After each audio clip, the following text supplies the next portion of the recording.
तर 99% लोक वर्कआउट चालू करते सोडून देते. का बरं माहिती आहे का? सगळ्यात मागे एकदा तुम्हाला कारण सांगितलं होतं मी.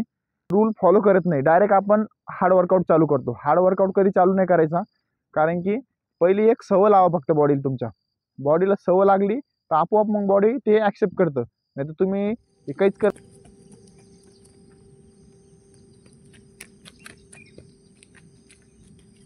सपाटी आपण शूज काढूनच मारतो, कारण की पाय सटकत येतं.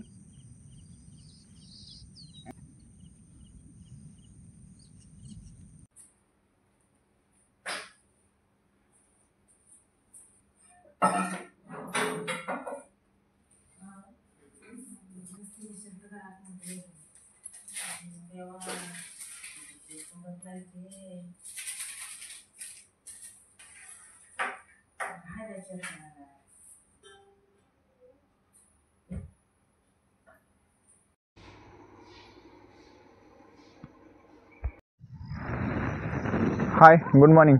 तर आज आहे 365 दिवस चॅलेंजचा 259वा दिवस आहे आज. तर आज करण नाही आला, झाले 3 दिवस. तर चला, आज सकाळ सकाळी घरून निघला पाऊस आलता. परत अप्पर घातलं, परत इथं आल्यावर परत पाऊस चालला गेला. त्याच्यामुळे रेनकोट घालणार होतो, पण बरं झालं रेनकोट घातलं नाही. अप्पर घातलं तसंच चालू. पावसाची गॅरंटीच नाही आता. लई वेळ चाचा लाईट चालू ठेवली, नाही तर चाचा लगेच बंद करत होता आता. तर चला, आता बरं त्या दिवशी काल साफ केलं म्हणून आज साफ आहे बघा. आज कोणीच येत नाही, नाही तर इथं चरायला जर जनावर आले तर पूर्ण खराब करून टाकते. त्याच्यासाठी इथं बेस्ट आहे.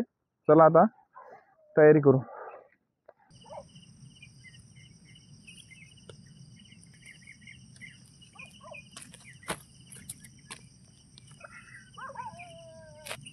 तर दिवाळीचं बिग बिलियन डे चालू झालेलं आहे. आपल्याला पण मोबाईल घ्यायचा आहे. हा थोडासा सॉफ्टवेअर वीक मारून राहिला आणि थोडंसं क्लिअरिटी पण नाही आहे. आता मोबाईल चेंज करायचा आपल्याला. आता बघू, बजेट आपला 25पर्यंत आहे. 25पर्यंत कोणता मोबाईल भेटतो ते बघू. मोटोरोला बाकीचे सगळे बघितले, सॅमसंग वगैरे ते, पण मोटोरोला सगळ्यात बेस्ट वाटू राहिला, कारण की सगळ्यात कमी प्राईजमध्ये जास्त फंक्शन देऊ राहिलं ते. तसं आपल्याला 1 वर्षासाठी यूज करू, त्याच्यानंतर आयफोनशिवाय ऑप्शन नाही, आयफोनच घेऊन टाकू आपण. आता बजेट नाही, तर सध्या मोटोरोला बरं आहे. 20-22 हजारपर्यंत एकदम जबरदस्त भेटू राहिला. बघू आता एवढं 2-4 5-6 दिवसात जमला तर मग घेऊन टाकू आपण मोटोरोला. तयारी झाली तर आता काय करू, वॉर्मअप करू आणि आजचा वर्कआउट काय आहे स्पेशल ते बघू. पाऊस येतो काय अंदाज वाटत राहिला. या साईडनी ढग आलेले, या साईडनी ओपन आहे आभाळ बघा. या साईडनी मोकळं आहे, या साईडनी ढग आलेले. इथं पाऊस एखादा पडन. चला वॉर्मअप करू आज, आणि त्याच्यानं आजचा वर्कआउट हा स्पेशल आहे थोडासा, कारण की आपण धरणावर करत होतो तिथं, धरणाची भिंतीवर. इथं आजपर्यंत केलं नाही तो वर्कआउट, तर आज करू तो वर्कआउट. चलो.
तर 99% लोक वर्कआउट चालू करते सोडून देते. का बरं माहिती आहे का?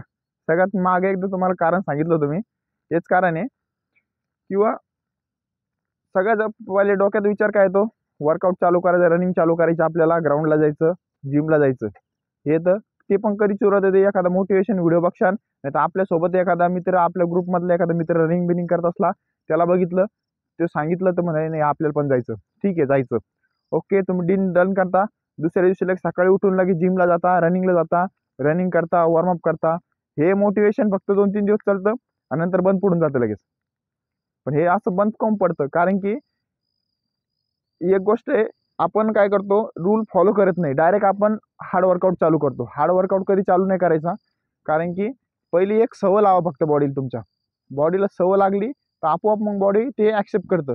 नाही तर तुम्ही काहीच करत नाही, डायरेक्ट वर्कआउट चालू करताना, तर डायरेक्ट मग बॉडी म्हणते नको, आणि तुम्हाला पण जीवावर येऊन जातो. ही मेन गोष्ट आहे. आधी काय करायचं, सकाळी उठायची सवय लावायची. सवय लागली त्याच्यानंतर हळूहळू हळूहळू काय करायचं, वॉकिंग करायची. वॉकिंग नंतर मग जॉगिंग सुरू करायची. जॉगिंग नंतर मग रनिंग सुरू करायची. मग वर्कआउट ॲड करायचा. मग हळूहळू पहिले 5 सेट मारायचे, मग 10 मारायचे, मग 15 मारायचे, 20 मारायचे.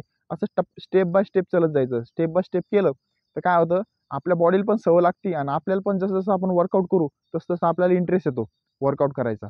त्याच्यामुळे ही कंटिन्यूची ही जर्नी छोटी शॉर्ट टर्म नसतो, हे लॉंग टर्म असते. कमीत कमी तुम्हाला 2 ते 3 महिने तुम्हाला एक ही रुटीन फॉलो करणं लागेल. तेव्हा तुम्हाला ती सवय बसून जाईल. तेव्हा तुम्ही कंटिन्यू वर्कआउटला जाशाल आणि कोणतं पण काम करशाल तुम्ही.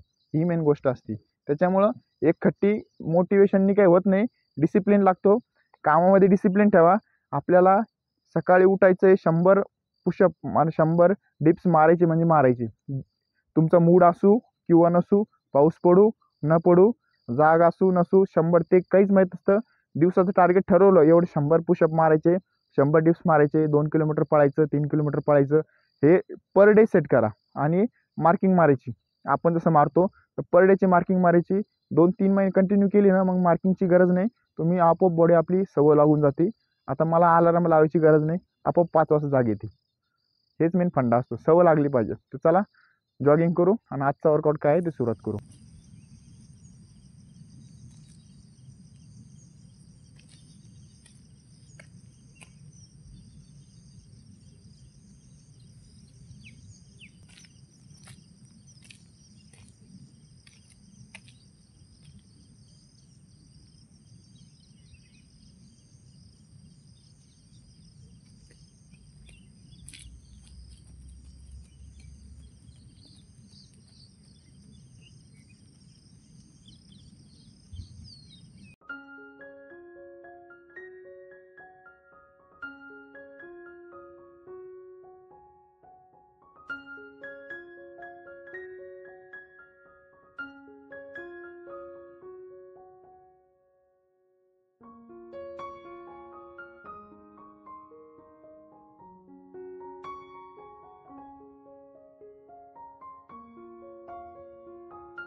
तर नॉर्मल आपली जॉगिंग कंप्लीट झाली, फक्त बॉडी गरम केली. आता आपण बॉडी ॲक्टिव्ह झाली. आता काय करू, आजचा वर्कआउट आहे आपल्याला, म्हणतो आपण टच करायचं वापस यायचं, ते स्पीड वर्कआउटमध्ये येतो आपण. तर चला ती कशी सिस्टीम आहे ती बघू, दाखवू तुम्हाला सगळी.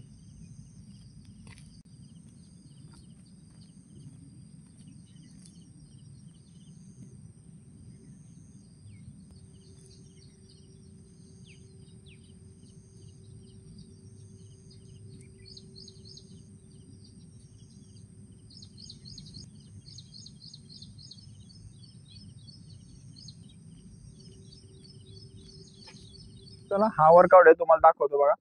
आता इथे एक स्पॉट ठेवला आपण, इथे एक ठेवला, समोर एक समोर एक समोर एक, तसे 4 ठेवले आपण. 4ला काय करायचं माहिती का, आता वर्कआउट करायला इथून जायचं, पहिले याला टच करायचं, पहिले याला टच करायचं, परत रिटर्न यायचं, परत जाऊन दुसऱ्याला टच करायचं, परत रिटर्न यायचं, परत जाऊन तिसऱ्याला टच करायचं, परत रिटर्न यायचं. म्हणजे असं सगळ्याला टच केलं तर एक लॅप कंप्लीट होतो आपला. आणि तो कंटिन्यू करायचा, जायचं एक टच, दुसरं टच, तिसरं टच, परत रिटर्न यायचं. मग हा 1 रेपिटेशन कंप्लीट झाला. असं असे रेपिटेशन मारायची. ह्यानी काय होतं माहिती आहे का, एक स्पार्कपणा येतो तुमच्यात.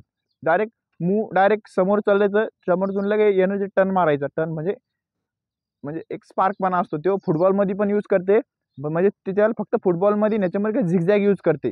आणि आपण रनिंगमध्ये करतो ना, तो फक्त सरळ करतो. तर हा फरक असतो दोन्हीमधला फक्त. पण दोन्हीचं परफॉर्मन्स एकच आहे. दोघांना पण तुम्हाला स्पार्क पॉवर येते आणि स्पीड वर्कआउटमध्ये या वर्कआउटला मोजते.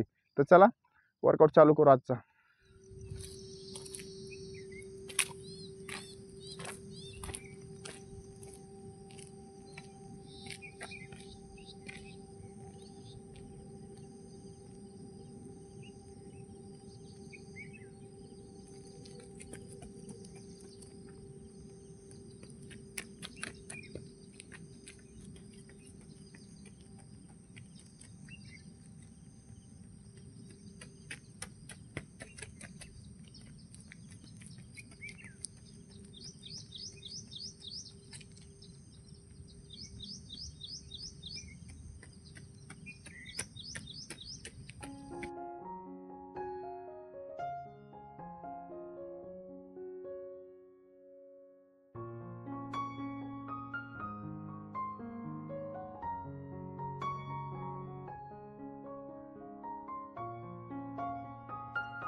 तर हा वर्कआउट आपण स्पीड वर्कआउटमध्ये झाला.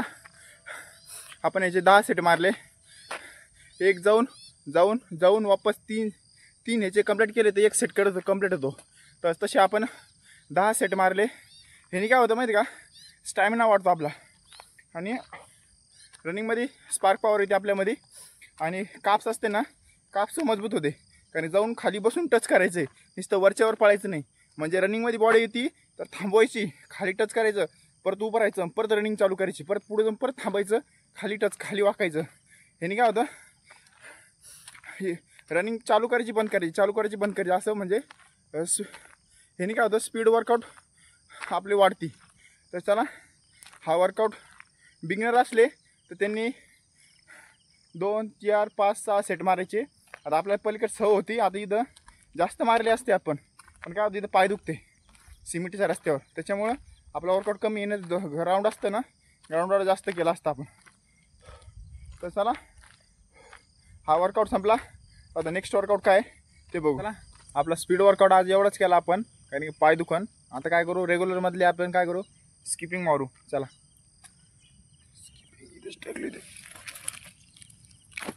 कारण आज नाही आला, नाही तर करणची स्किपिंग बरं आहे. ही स्किपिंग फ्लॉप आहे राव, पण काय ऑप्शन नाही आपल्याला, मारणं तर लागणार स्किपिंग. तर चला,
तर 100-100चे 5 सेट मारले स्किपिंगचे आपण. आता काय करू, या दोरीने जमत नाही, नाही तर 1000 झाले असते आपले. हात दुखते फक्त. तर चला, नेक्स्ट वर्कआउट काय आहे त्याकडे बघू. पण एवढं आहे, स्किपिंग डेली मारली ना स्टॅमिना वाढतो. स्टॅमिनासाठी सगळ्यात मेन गोष्ट म्हणजे स्किपिंग आहे. ही स्किपिंग तुम्ही कोणत्याही क्षेत्रामध्ये जा, कोणत्याही फील्डमध्ये जा, स्पोर्ट्समध्ये स्किपिंग हे सगळ्यात मेन गोष्ट आहे. बॉक्सर, रनर, व्हॉलीबॉल, फुटबॉलवाले सगळे स्टॅमिना वाढवण्यासाठी स्किपिंग सगळ्यात बेस्ट एक्सरसाइज. आणि सगळ्यात जास्त फॅट लवकर लॉस पण होतो या सेनी. एक्स्ट्रा जेवढी फॅट असते आपली सगळी कमी होऊन जाते 1 सेकंदात स्किपिंगनी. रनिंगनी होती, स्किपिंगनी होती, जम्पिंग जॅकनी होती. असे 4-5 वर्कआउट ज्यांनी पूर्ण फॅट लॉस होतो, कार्डिओमध्ये येते सगळं. तर चला,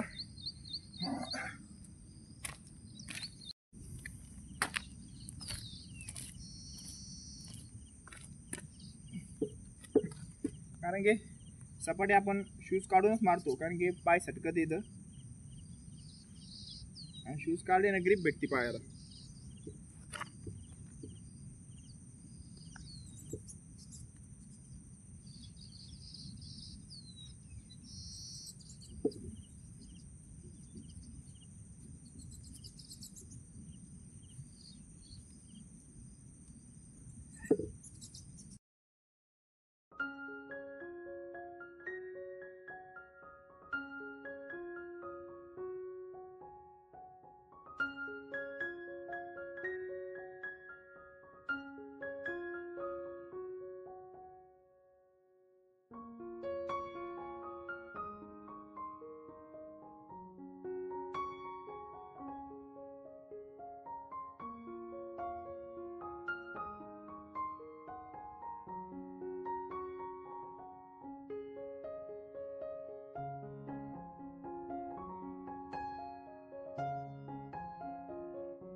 तर मग आपण 11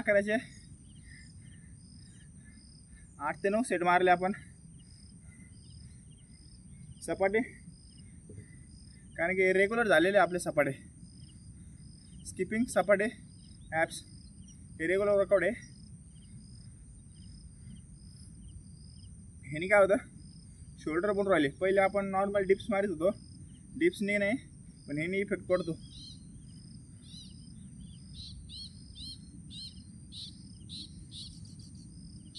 चला नेक्स्ट वर्कआउट काय आहे, नेक्स्ट वर्कआउट करतो.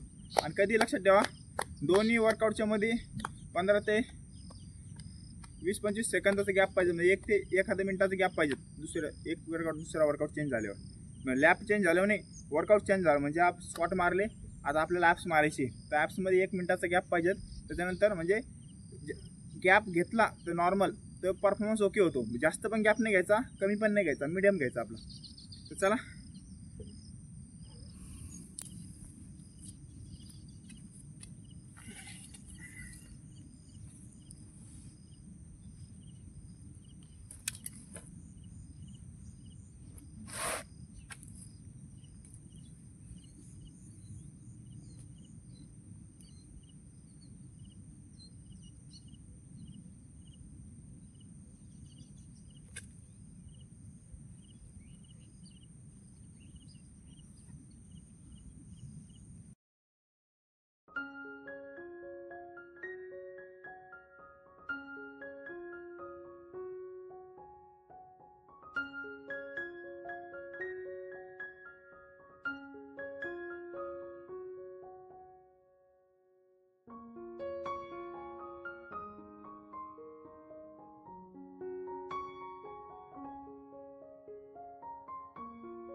तर ॲप्स मारले आपण, पण एवढं खरं रिअल गोष्ट सांगायची, ॲप्स मारायला सगळ्यात जीवर येतं राव.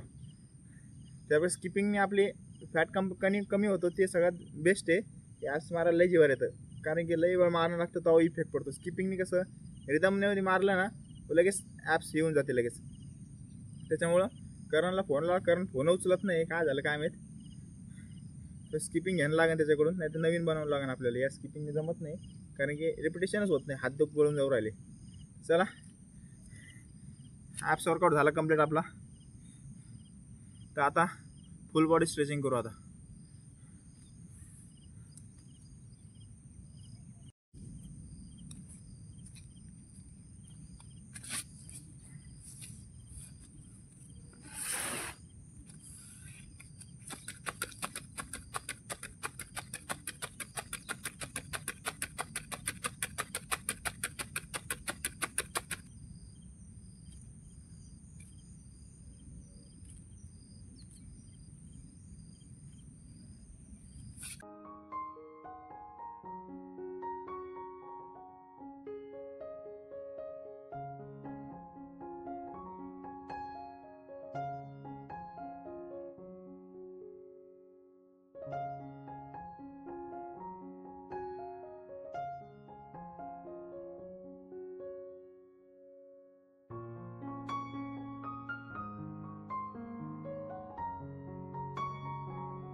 तर कधी पण वर्कआउट झाला ना, स्पीड वर्कआउट किंवा हार्ड वर्कआउट, तर फुल बॉडी स्ट्रेचिंग करायची.